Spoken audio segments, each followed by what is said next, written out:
Bumi bertuah, gayung bersambut, sari meruah, salam disebut. Assalamualaikum warahmatullahi wabarakatuh. Halo, apa kabar? Senang sekali saya Abdul Rani dapat hadir kembali di Gemahana Channel, sebuah channel pendidikan. Dan kali ini kita akan bahas mengenai struktur teks ulasan bagian yang kelima, evaluasi. Setelah sebelumnya, kita telah bahas bagian yang pertama sampai bagian yang keempat, yaitu analisis. Yang belum menonton, biar nyambung, tonton dulu ya video sebelumnya. Nah, kalau sudah nyambung, sudah paham, kita akan masuk pada video berikutnya, yaitu struktur teks ulasan bagian yang kelima, evaluasi. Yuk, mulai belajar.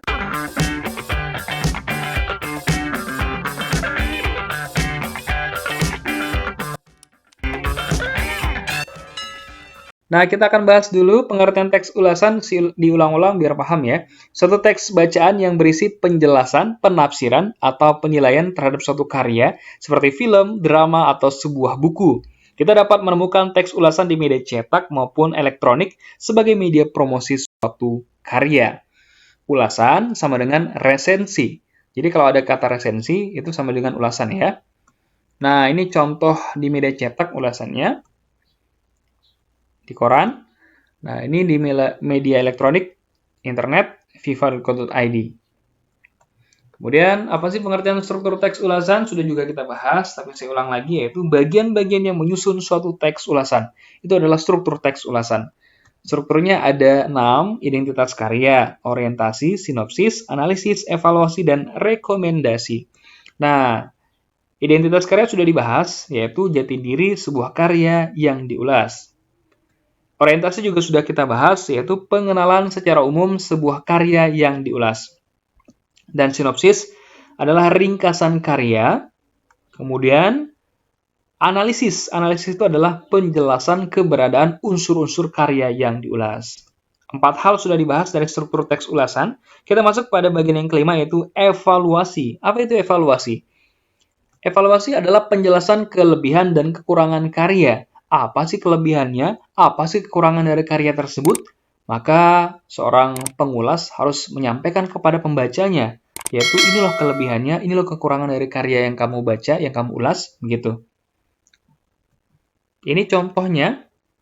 Jadi ini contoh pengarang menguraikan kekurangan dari karya ini, yaitu meski pada beberapa bagian Andrea Hirata terlihat hiperbolis, berlebihan ya, hiperbolis berlebihan ini kekurangannya, dan ini dia juga sampaikan kelebihannya, yaitu komposisi ayah tetaplah komplit dengan aneka tekanan di dalamnya. Ada rasa humor, narasi menarik dengan bahasa lentur, sindiran halus, kemudian ada aroma penumbuh semangat seperti semangat orang-orang Belitung. Nah, jadi lengkap ya disampaikan kelebihan dan kekurangannya. Selanjutnya langkah menulis evaluasi bagaimana sih?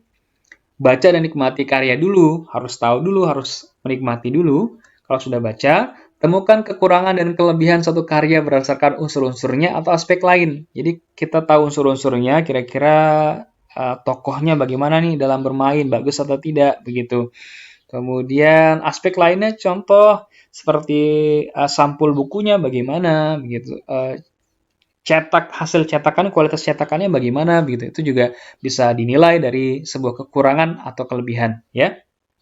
Nah, selanjutnya tulislah kekurangan dan atau kelebihan suatu karya dalam satu paragraf atau paragraf yang berbeda. Jadi kalian bisa menuliskan kalau misalnya pendek, kalian dapatkan kekurangan dan kelebihannya bisa buat dalam satu paragraf, atau kalian bisa buatkan dalam paragraf yang berbeda. Misal kekurangannya panjang, kemudian kelebihannya juga panjang nih. Nah, jadi kamu juga bisa buat dalam paragraf yang berbeda. Dan ingat, kalian juga jangan memaksakan kalau dalam satu karya tidak ada kekurangan, jangan dibuat-buat ada kekurangan begitu ya, harus objektif dalam menilai. Baik, kita akan masuk pada bagian akhir, yaitu simpulan. Struktur teks ulasan yang kelima adalah evaluasi. Evaluasi adalah penjelasan kelebihan dan kekurangan karya yang diulas. Langkah menulisnya yaitu baca atau nikmati karya. Yang kedua, temukan kekurangan dan kelebihan satu karya berdasarkan unsur-unsurnya atau aspek lainnya.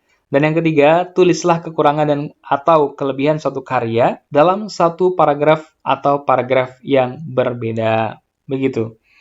Demikian yang dapat saya sampaikan. Untuk menguji pemahaman kalian, silakan kerjakan kuis yang telah saya siapkan di bagian deskripsi. Nah, kalau sudah paham, yuk kita akan masuk pada video berikutnya, yaitu struktur teks ulasan bagian yang ke-6, rekomendasi. Ya, semoga bermanfaat. Saya akhiri. Assalamualaikum warahmatullahi wabarakatuh. Sampai jumpa.